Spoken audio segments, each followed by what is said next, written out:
Emmanuel Gaillardin, bonjour. Bonjour. Emmanuel, vous êtes directeur du marketing pour la Caisse d'épargne Loire-Centre.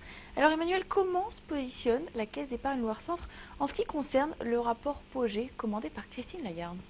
Rappelons tout d'abord que la Caisse d'épargne Loire-Centre est la banque présente sur les 6 départements de la région Centre.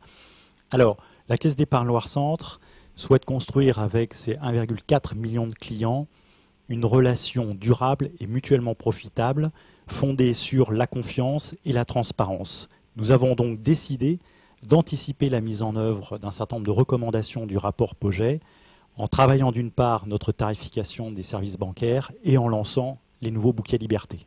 Alors justement, en matière de tarification, quelles sont les mesures que vous avez déjà prises? En matière de tarification des services bancaires, nous avons travaillé avec un triple objectif: lisibilité, légitimité et accessibilité. Lisibilité tout d'abord, en améliorant la compréhension des libellés. Donc on les a repris, on les a retravaillés. Lisibilité également en reprenant en introduction de notre plaquette tarifaire la liste des principaux tarifs correspondant aux prestations les plus courantes pour permettre à nos clients de comparer plus facilement nos tarifs. Légitimité ensuite, bien tout simplement, chaque tarif doit correspondre à une prestation porteuse de valeur ajoutée pour notre client.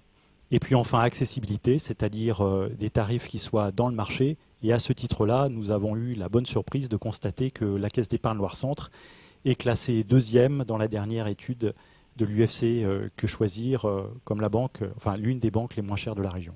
Très bien, vous nous parliez en introduction à la fois de la révision des tarifs et du bouquet liberté. Alors en quoi ce bouquet liberté est-il innovant par rapport aux recommandations du rapport Pogé justement?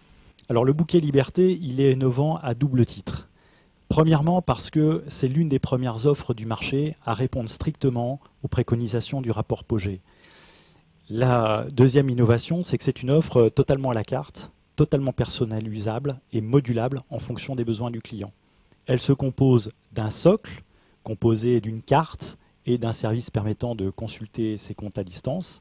Et le client peut souscrire en complément des services totalement à la carte en fonction de ses besoins. Et il peut à tout moment faire évoluer ses services. Donc finalement, c'est plus de souplesse avec des tarifs moins élevés. Absolument, et j'en profite pour ajouter que la Caisse d'épargne reste le grand réseau bancaire, le seul à rémunérer les comptes de dépôt et à faire profiter à ses clients du programme de fidélisation Smiles. Merci beaucoup Emmanuel Gaillardin pour toutes ces informations. Nous on se retrouve très vite pour une autre minute de la Caisse d'épargne.